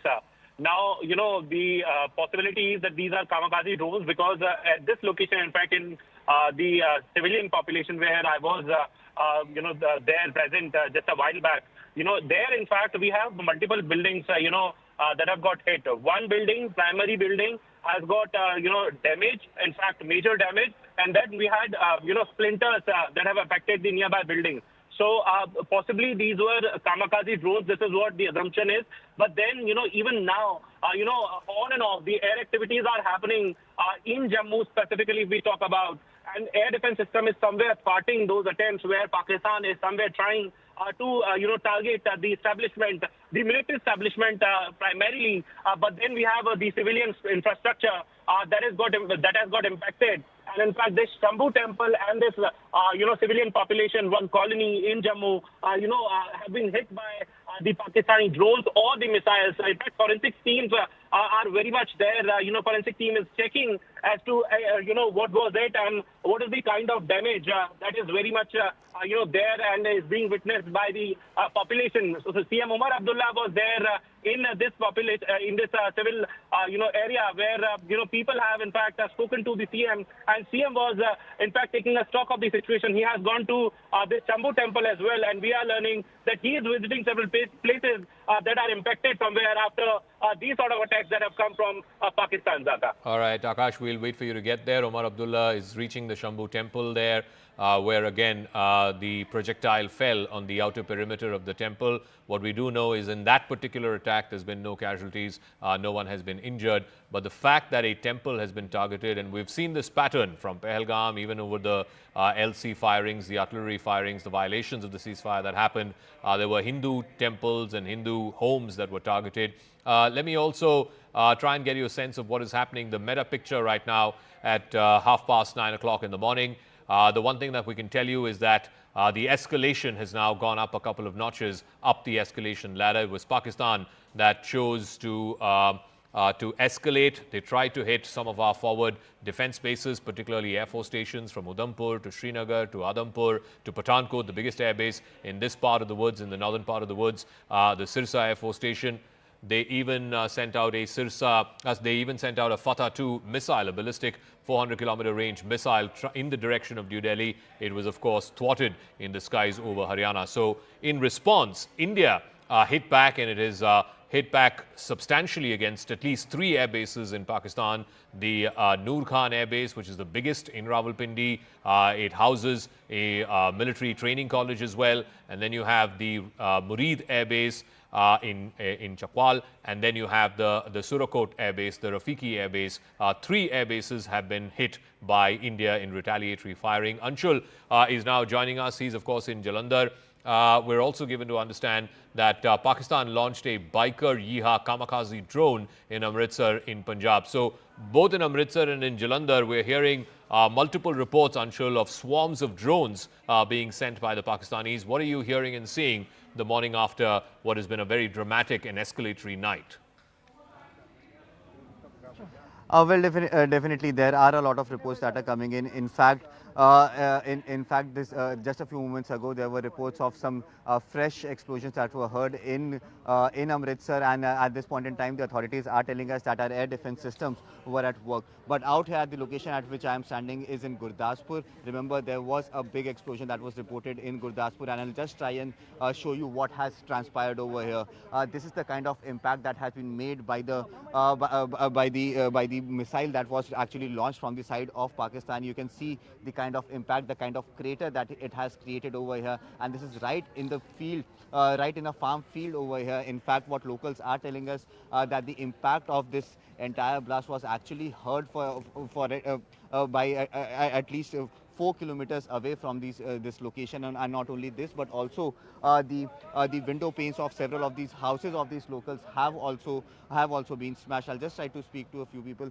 So, आप ये कितने बजे यहाँ पे ये हादसा हुआ? 4:45 थे। 4:45 में क्या हुआ था? जब कैसे पता लगा कि यहाँ पे लो जगदी आई आ ते एकदम जगी आ लो फिर डिपे आ ते उदों भवका वज गया तू बद निकला ताणू। और यहाँ पे फिर आर्मी पुलिस एजेंसीज कब तक पहुंची? बाद च आई पुलिस और पहलों पिंड दे बंदे आ ਉਹ ਡੇਰੀ ਕੋਲ ਵੇਖਿਆ ਫਿਰ ਇੱਥੇ ਵੇਖਿਆ ਫਿਰ ਬਾਅਦ ਚ ਆਏ ਬੰਦੇ ਤੇ ਉਹਨਾਂ ਫਿਰ ਆੜ ਕੇ ਇਹ ਆਡੇ ਲਾਗੇ ਮੁੰਡਾ ਆ ਗੋਠੀ ਵਾਲਾ ਇਹ ਪਹਿਲੋਂ ਆਇਆ ਇਹ ਘਰ ਤੇ ਆੜ ਕੇ ਤੇ ਵੇਖਿਆ ਹਾਂਜੀ ਤੇ ਆਹ ਗੱਲਬਾਤ ਹੋਈ ਇੱਕ ਉਹ ਡਿੱਗੇ ਵਹੀ ਇਹਨੇ ਭੈਣੀਆਂ ਪੰਚਾਇਤਾਂ ਨਾਲ ਉੱਥੇ ਡਿੱਗੇ ਆ ਤੇ ਬਾਅਦ ਚ ਸਾਨੂੰ ਸਰਪੰਚ ਨੇ ਫੋਨ ਕੀਤਾ ਸੁਖਦੇਵ ਸਿੰਘ ਨੇ आंदा भी वेखो कि बच गए अं भी बचे अं किसी को इंजरी या किसी को चोट लगने की तो कोई ना किसी नहीं लगी चोट पिंड के सिमट लथे आ शीशे टुट गए और राजू बिले भी शीशे टुटे आ ए कोठी के भी टुटे और कोठी के टुटे साढ़े भी टुट गए आ। तो यहाँ पे कुछ मिसाइल जैसा भी मिला था जो कोई गलबात नहीं सिर्फ लो वेखी आ घर वाले ने वेखी है माता जागन दी ही मैं भी जागन मैं पग ला के सुता मच्छर बहुत ज़्यादा ही तो ये करके मैं जागन दूजे बच्चे भी जागन दी साढ़े हाँ जी आ गलबात। So just to translate for our viewers that there was this explosion that was heard over here at approximately 4:30 a.m. this morning, where there was a huge fire that erupted over here, and post that there was an impact that was heard by people who are residing far away from here. The window panes of their houses were broken. Once they reached over here, they saw this massive crater, and hence they called the local authorities over here. And once the authorities came over here, they took the debris away from here. But this is the current situation. You can see, you can actually imagine the impact or the size of the projectile that might have landed over here. This is a massive crater that has developed over here. But the only positive news is that no injuries were reported. There was no, there are absolutely no damages to any sort of properties, big damages to any sort of properties over here. But yet again, this cowardly nation, Pakistan, yet again trying to attack civilian population out here in Punjab. Okay, thanks for joining us from Gurdaspur, the village there. You can see that massive crater. Anshul Singh there live for us in Gurdaspur. We want to go to this breaking news. You saw those pictures over Amritsar, the blue skies over Amritsar earlier this morning. Now we have information. Pakistan launching what is called the Biker Yeehaw 3 kamikaze drones in Amritsar. This, of course, endangering residential areas in Punjab. So there have been multiple attempts in Amritsar, in Jalandhar, in Pathankot, in Gurdaspur. So Punjab seems to be facing the brunt of these drone swarms as well as possible missile attacks by Pakistan, all of which, of course, has been neutralized by Army air defense guns today. The pictures that we were showing, the blue sky pictures that we were showing a short while ago, there you go on the bottom right part of your screen. These are from about 5 a.m. in the morning. You can see the air defense systems neutralizing and taking down these kamikaze drones that were sent across from the other side by Pakistan. The drone was aimed to target civilian areas and to claim civilian lives. That's been now confirmed by defense officials. Aman is also joining us, and so is Siddhant. Aman, so there's going to be multiple meetings, as you would expect. Rajnath Singh will be meeting with the three service chiefs. The three service chiefs are meeting right now in South Block. There's a press conference by the Foreign Secretary at 10:30 in about 45 minutes from now. It is a hectic morning, Saturday morning in New Delhi.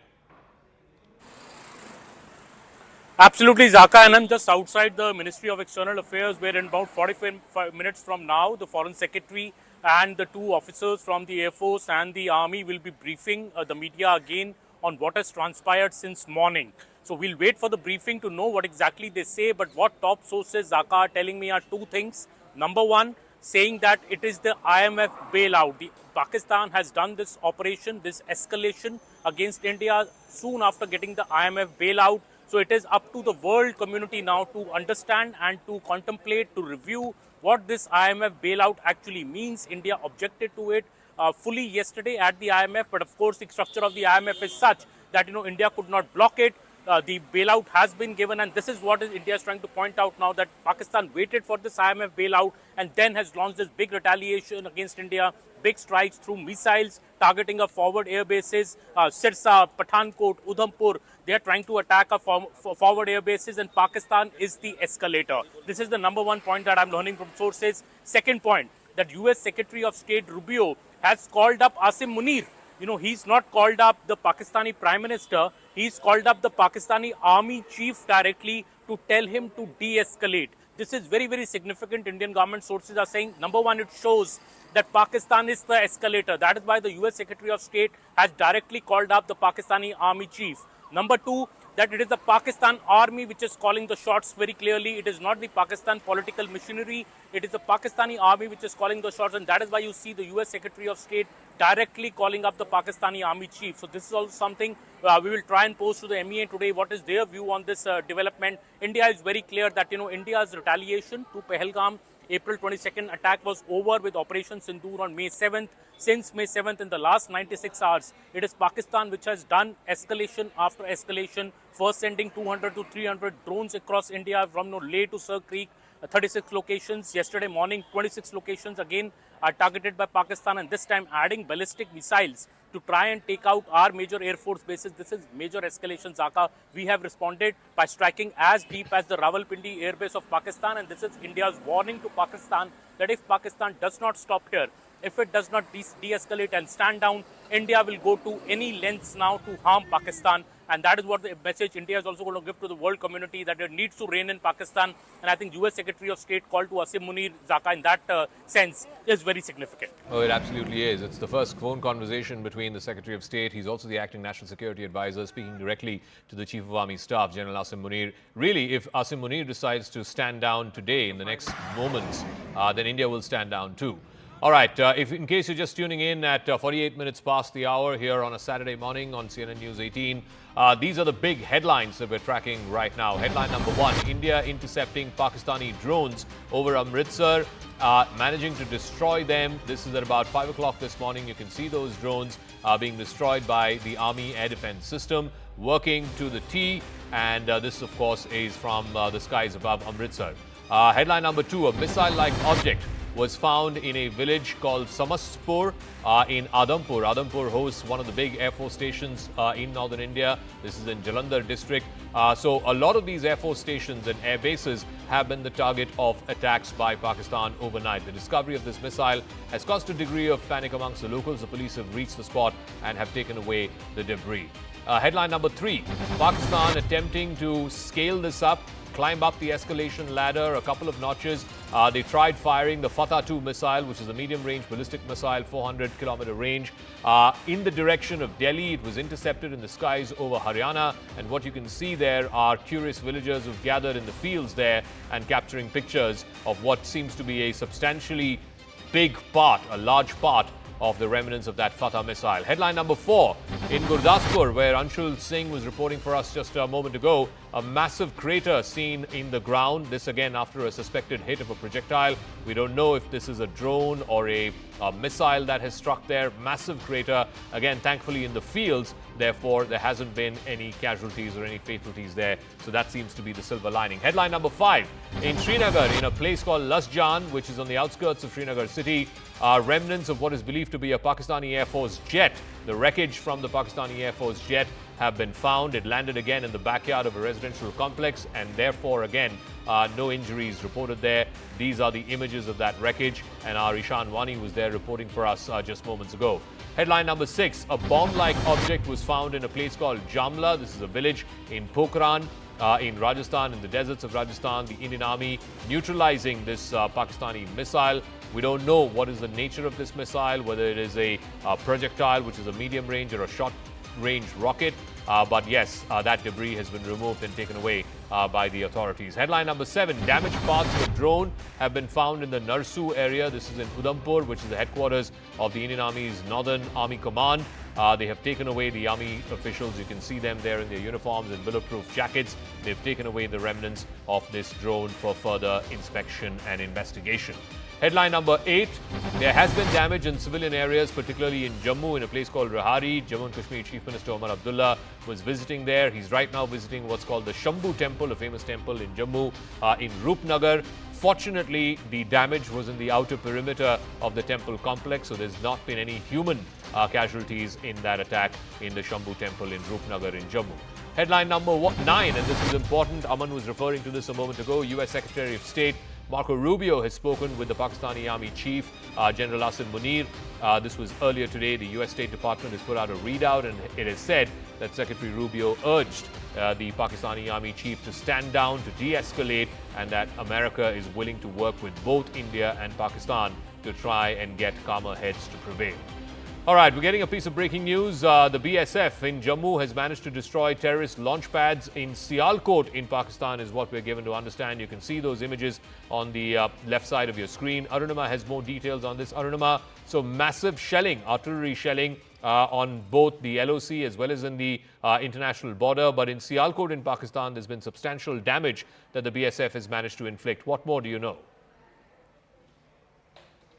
Yes, so they've identified this launch pad as Luni, which is in Sialkot district. This is just across from Akhnur in Jammu. Around 9 p.m. last night, 2100 hours, there was heavy shelling going on from the side of Pakistani Rangers. And in its retaliation, BSF took down this terror launch pad. They put out visuals, 2 sets of visuals. One just shows you how across the fence, suddenly the area, the farmland area there lights up. And it is the terror launch pad which was targeted. And then there's another set of visual which shows that what is believed to be the terror launch pad, Luni is what BSF has identified it, that's on fire. You can see that entire area set on fire. Back to back, second day of the BSF taking down terrorists and terror infrastructure. Yesterday, I mean the night before, they had taken down 7 Jaish-e-Mohammed terrorists in Samba. This was also, and this is a pattern which is emerging, that while Pakistan is upping the ante, either sending in drones or sending in missiles and munitions,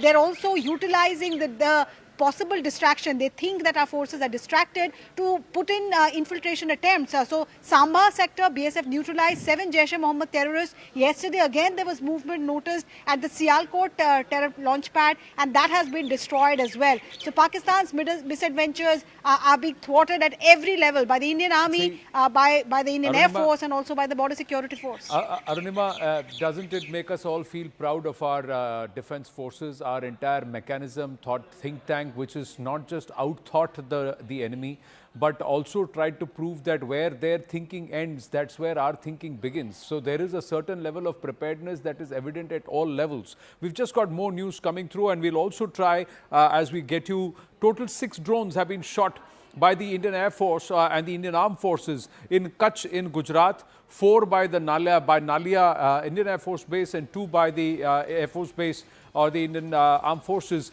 in Bhuj. So there are 6 drones overall that have been shot down over even in Gujarat. So wherever the Pakistanis have tried to enter, the Pakistan Armed Forces, the military has tried to enter, they have been thwarted at various levels. The first probe level drones were negated. Then the probe level projectiles were negated. Then the missile defense systems were busted there on the other side, on the enemy side. Then the Dushman tries park air raids. When that happens, 4 air bases have been rendered useless. In fact, most of their machines can't even operate from those air bases. So Dushman again facing reversals. Then they try to go ballistic. They try to use their Fateh missiles, Fateh 1 and 2 missiles, Barak and Akash, neutralize them in the Akash itself. And again, more drones that they're trying to send towards military installations in Bhuj. Again, those drones with munitions have been now decimated, have been destroyed. We'll also try and go across to Pallavi Ghosh to try and also outline how the entire jihadi connection, this entire Pak military is an out-and-out patron of jihadis, and they consider them as mujahideen or soldiers itself. And that is not just because of the pictures that were seen when you had a proscribed, US proscribed terrorist in Hafiz Abdul Rauf leading the prayers, and jihadis of Jaish and Lashkar, they were getting state funeral and with military personnel standing in attendance. But the DGISPR, there is now conversation that the DGISPR has a jihadi pedigree. The DGISPR has a jihadi pedigree. His father was a proscribed terrorist, flagged off by the UN Security Council itself, and he was an aide of Osama bin Laden. He actually leaked key information and details to Osama bin Laden. So that's the connection. Let us hope that the Indian machinery, the diplomatic machinery, the whole of Bharat approach that we are witnessing highlights this to the international community. This is the pedigree, and this is the group to whom the 1.3 billion bailout has been given by the IMF. These are things that we need to put out to the world to show this is the Pakistan that's being backed and by the IMF, and they should be branded terror state Pakistan. Does India up the diplomatic ante? We'll wait and watch. Now going back to the drones, Akash is with us on the phone line. Akash, so more drones neutralized by the defense systems. Now there is also talk that Pakistan tried to go ballistic, and they got a bloody nose there too, with Barak and Akash equally effective in our skies. Yes, they tried ballistic missiles last night and in fact early morning today, Anand. And yes, air defense system of India, thwarted those attempts. But as far as these drones are concerned, so these 6 drones have been, destroyed by Indian Air Force. 2 at Bhuj and 4 at Nalia. We have been given to understand. And also, Anand, since we know that Pakistan is basically targeting the air assets and in fact the airbase stations here in India. So we know that how air defenses are very much they're working pretty fine. We know that Akash air missile, in fact surface to air missiles and also the fighter jets are very much employed. We have seen the dogfight in Srinagar today. We are still waiting for the confirmation as far as downing of 2 Pakistani jet is concerned, and also other developments when we are learning about the Pathankot thing, learning about the Jammu thing, and also some sort of ceasefire violations that are happening across LC. So multiple fronts, Anand, but as far as western borders are concerned and western places here in India are concerned, so they are being targeted by Pakistani forces. Right. There are 2 messages that are gone from our forces, from the whole of Bharat approach, and salute to our armed forces. Look at these pictures. The pictures show this is on the morning skies and confirmation that how these drones have been downed. I'm just going to check. These are the pictures that we were talking about over in Bhuj. And that's it. Let's try and listen into the ambient noise. These are the locals who are making the pictures, and you can spot the visual. You can spot. Yeah, ayo. That's what they're saying. See, that's the missile there. See, and the hand shakes. There you go. That's the missile. That's where it is, and this will be now down. Missile drone ke mare la. Hane nahi wala. Uday the drone ke ba. Uday with the. Uday the drone ke. Honte bhi nahi tu. Radar de. Kanak parte bhi nahi tu. So there you go. So confirmation there that there was a missile going, and then the air defense systems come into play. The drone has been now negated. So the drone was trying to make its way towards a military installation in Bhuj, and there you go. It's been negated, and then you see both crashing down. Once the interception happens, the drone clashes, and so does the interception. So both captured. Both captured on the screens. But Akash, the message by Bharat is very clear. Ghusoge to marenge and ghuske bhi marenge. Both are happening. Yes, both are happening, and in fact, Anand, I want to stress on one important point here. as far as Pakistan is concerned, so they say that they have got capable platforms and weapons. Today we have seen that how their systems are targeting the civilian population, and this one point is exposing Pakistan. They say that they are not targeting civilian population. Either your systems are getting failed or you are intentionally targeting civilian population. In both the cases, you are getting exposed. This is one, a place that is, outside one temple here, Shambhu temple in Jammu, where the projectile came in the morning. I'll show you the destruction. In fact, Rajesh ji is showing you the sort of destruction here. Civil population is getting targeted by Pakistani forces, and in fact, this is, out of frustration. क्या हुआ था sir यहाँ पे? कितने बजे की बात है ये? सुबह 5:30 बजे की बात है। हम घर में सोए हुए थे तो जोरदार धमाकों की आवाज आई। कैसे लगा बम्बारमेंट हो रही है।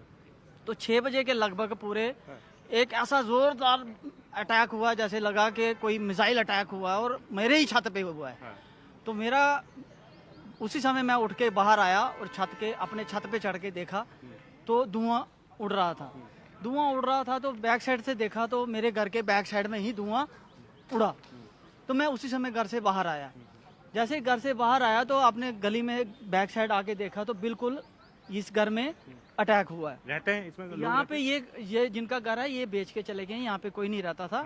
लेकिन गनीमत ये रही कि यहाँ पे जो ये हमारा प्राचीन मंदिर है, आप शंभू मंदिर, हजारों वर्ष पुराना मंदिर है ये। यहाँ पे शनिवार और रविवार सोमवार के दिन हजारों की संख्या में श्रद्धालु आते हैं और शिवरात्रि के दिन लाखों की संख्या में श्रद्धालु आते हैं। सर मुझे एक चीज बताइए, ये तो मंदिर तो हमने देखा है थोड़ा ऑल्टीट्यूड पे भी है, थोड़ा ऊंचाई पे है, इसलिए शायद टारगेट किया गया। इस यहाँ पे 8-10 दिन पहले यहाँ पे NSG कमांडो द्वारा मॉक ड्रिल भी की गई थी। अच्छा। क्योंकि ये यहाँ पे हमारा प्राचीन मंदिर है और यहाँ पे सुबह 4 बजे ही लोग यहाँ पे श्रद्धालु जाना शुरू। मुझे एक चीज और बताइए, क्या था? ड्रोन था, मिसाइल थी क्या? क्योंकि यहाँ तो कुछ दिख नहीं रहा है। सुबह पुलिस आई थी, दूसरी फोरेंसिक टीम भी आई थी। वो मलबा लेके चली गई है। ये एक मलबा है उसका पड़ा हुआ है। अब ये ड्रोन का तो हो नहीं सकता, यहाँ मिसाइल का, ये तो इन्वेस्टिगेशन का विषय है। ये पुलिस इन्वेस्टिगेट करेगी। लेकिन जो तरीके का ये आपने उसका पार्ट, ये आप Anand he is showing you the visuals of this. Can we go full frame on this please? जिस तरीके का धमाका था ये ड्रोन का नहीं हो सकता, ये मिसाइल का धमाका हमें लगता है। क्योंकि जितनी उसका आवाज जो साउंड थी ऐसे लगा कि कान के पर्दे भी फट जाएंगे। इस तरीके का जोरदार धमाका था और सीधा अटैक जो मेन टारगेट था वो आप शंभू मंदिर था हमारा। शंभू मंदिर था। कोई इंजर्ड तो नहीं है यहाँ पे? किसी को कोई चोट? बिल्कुल, मैं आपको ये बता दूं कि सायरन बज गया था। सायरन अगर नहीं बजता तो लोग मंदिर को जा रहे होते। यही मेन रोड है, ये प्रवेश द्वार है मंदिर का। यहीं से लोग जाते तो बहुत कैजुअलिटी होनी थी। तो सायरन बजा, हो रही थी, हम सब अंदर थे, अपने अपने घरों में थे। एक बार फिर से अगर हमें ये दिखा पाए, ये वो पार्ट है, ये टुकड़ा है जो आपने धमाके के बाद यहाँ से उठाया है ना? और ये आप कह रहे हैं कि ये मिसाइल का वो हिस्सा हो सकता है या ड्रोन का वो हिस्सा हो सकता है? देखिए ये जो जिस तरीके का जो धमाका था वो ड्रोन का धमाका मुझे नहीं लगता कि हो सकता है। मुझे लगता है ये मिसाइल का धमाका है। ड्रोन का धमाका और मिसाइल के धमाके में और बम के धमाके में हमें अंतर है। तो जैसे जो पहले चल रहे थे वो लग रहा था कि ड्रोन के धमाके हो रहे थे, वो छोटे छोटे धमाके थे। लगभग कितने लोग सुबह जिस टाइम पे हुआ उस टाइम पे श्रद्धालु भी आते होंगे, कितने लोग उस टाइम पे थे यहाँ पर जो आप कह रहे हैं कि साइरेंस के बाद अंदर चले गए? देखिए जब सायरन बजा तो लोग उसी समय अपने अपने घरों में चले गए। नहीं तो यहाँ पे 4 बजे ही श्रद्धालु अपने बाबा के चरणों में माथा टेकने जाते हैं। हमारा हजारों वर्ष प्राचीन मंदिर है यहाँ पे। यहाँ पे पहली बार अटैक हुआ है और ये बिल्कुल टारगेट करके, इसी मंदिर को टारगेट करके अटैक किया गया है। क्योंकि यहाँ पे 10 दिन पहले भी मॉक ड्रिल हुई थी। क्योंकि पहले भी आपने देखा हमारे बॉर्डर पे वहाँ पे भी मंदिर को टारगेट किया गया, तो इधर भी यहाँ पे मंदिर को टारगेट किया गया। All right, Anand, I'll show you the visuals. Why this is important? Because this is the entry gate of this temple, and he is saying that at that time, air sirens were on, and that's why people who were present here, who were in fact, coming to this temple, were asked to, go back to their places, and this was the time when this particular projectile hit the space here, and in fact, Rajesh ji will show you. This is, adjacent to this temple, the entry, in fact, gate of the temple, and this temple is at a, height in fact, at an altitude from where you can see the entire Jammu area. So possibly this was the target and it was an intentional target. This is what people are suggesting here. We still don't know as to if it was a drone or if it was a missile, but we know this for a fact that how ballistic missiles are being used by Pakistan since morning, and not just in Jammu, but in other areas as well, where in Srinagar we have reports, in Avantipura we have reports, for Pathankot we have reports, and in fact we have reports for different parts in Gujarat as well. We know about the dogfight that happened in Srinagar, and we know about the sort of instances and in fact the incidents that have happened in the different parts of country, in fact in the western parts and the northern parts. All right, Akash, we'll come back to you as and when there are further developments. I also want to go across to Lieutenant General retired Rajendra Singh, former DG Infantry, and Group Captain retired MJ Vinod, former fighter pilot, to get a sense of what this escalation means. Lieutenant General, let me start with you first. Clearly, there's been an escalation from the Pakistani side. I guess the attempt was to try and hit some of our forward air bases and Air Force stations. All of that has been neutralized. In response, India has hit at least 3 air bases of Pakistan. The old Chaklala Air Base, it's now called the Noor Khan Air Base, the Rafiki Air Base and the Murid Air Base. Make sense of this for our viewers. What is the meta picture this Saturday morning as we count down the next 25 minutes for that important press conference by the Foreign Secretary and by defense officials? Yeah. Thank you very much. First and foremost, when we look at the overall picture today, 2-3 things are quite clear. First is Pakistan is continuing its strike on civilian targets. It is also continuing its strikes right from Kashmir to down south in Gujarat. And the second thing which is happening is that Pakistan is striking or is attempting to strike our military bases as well. The third thing which is there is that they seem to be attempting to escalate the situation. In response to this, India's response has been measured, targeted, and has been generally targeted towards their air defense assets and their air bases. The strikes today, which have happened early morning on the 3 air bases of Pakistan, are actually cases in point. Now, what does it imply? It implies that Pakistan wants that we should suffer, and our border towns and the areas around it must undergo tremendous amount of civil defense alerts, and they are wanting to escalate a situation in which India is forced to take even stronger measures. All right, let me go across to Group Captain Augustin Vinod also. Group Captain, so one pattern is very, very clear, that the attempt by the Pakistani side was to try and take out or at least attempt to take out some of our forward air bases. There were multiple drone swarms at Pathankot, the Srinagar Air Force Station, the Jammu Air Force Station, also Udhampur, I'm given to understand, all the way up to, Sirsa. Why? And in response, India has attempted to take down Noor Khan, which is, of course, one of their biggest air bases right in the heart of Rawalpindi.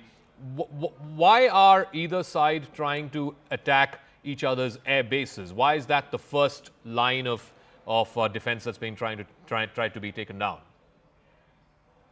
Great question, Zaka. In fact, just a while ago, I was discussing with Akansha the same thing. If you look at how the pattern, when we hit their terrorist target, they didn't have an equivalent target to it. So they had some kind of choice, but they made a wrong choice. Okay, because of which we said, okay, it's not a tit for tat, but we will, if you're going to hit us 3, we are going to hit you 3 and leave it at that. And at every point, Jaka, we, of course, discussed ad nauseum on that. Gave you off ramp and continue to give you off ramp. Even today, though it's very nearly war, we are not even declaring a war. Even today, we are not crossing the red line in 2 cents. Okay? LAC, LOC or IB. We're saying this side of the line and, trying to every time tell you this is our capability. Please wake up. But that it seems to be not happening. If you look at, Noor Khan, erstwhile Chiklala, like you said, we took out their strategic asset, most probably an MRTT or C-130. And you look at Murid, all their UCAVs comes from there. Their strategic UAVs comes from there. UAVs which can carry, I believe, even the nuclear air-to-ground weapons come from there. Okay. We have taken that out. And Rafiki is again a very important base because it has 6 fighter squadrons.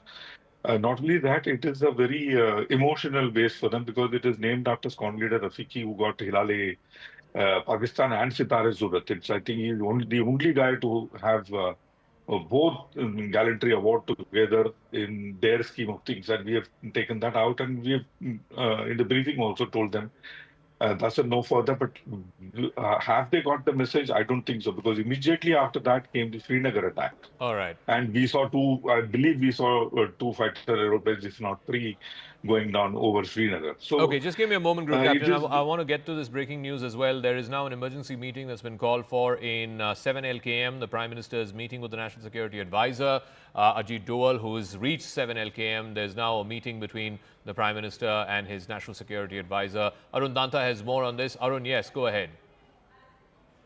That's right.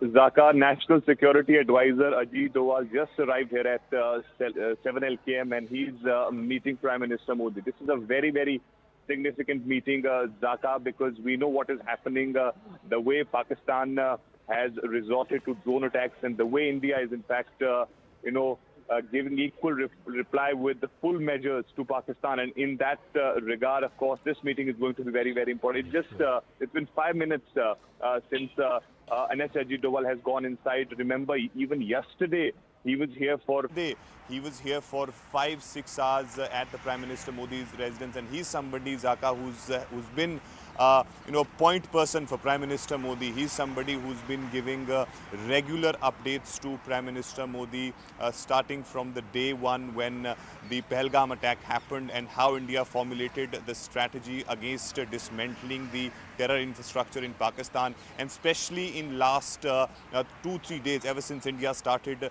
the Operation Sindoor. So NSA Ajit Doval has been that person who's been the point person for Prime Minister Modi. He's somebody, even if he's not here, he's been briefing Prime Minister Modi about each and every detail, each and every measure that the Indian forces are taking. So this is a very, very important meeting. We are also given to understand that he's also in touch with the CDS and the 3 services chief, because Rajnath Singh, of course, is also going to move towards the South Block, where already tribal services chief are there, where war room has been formed.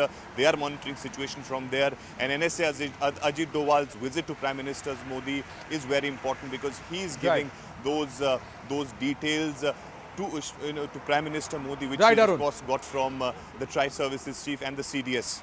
Well, thank you for those inputs. Let's go across to Lieutenant General Rajendra Singh joining us, former DG Infantry, and also Group Captain MJ Vinod. Are we seeing perhaps not just a calibrated escalation from Pakistan, General Rajendra Singh, but also now is Bharat going to now up the ante? Is there going to be a shift in the overall posture of Bharat itself in this entire war on terror? My assessment is that it is high time that India ups the ante and take on Pakistan in a much bigger way. And that is what is likely to take place. But that is my assessment. What the decision makers are going to do is a different thing. The second point which I want to make is that when you are dealing with an unpredictable, totally irrational enemy, then you need to strike him with strength. You cannot carry on with your measured stance for a long time. We have already struck their air defense targets. We have also restricted our strikes onto their air assets. and we have not gone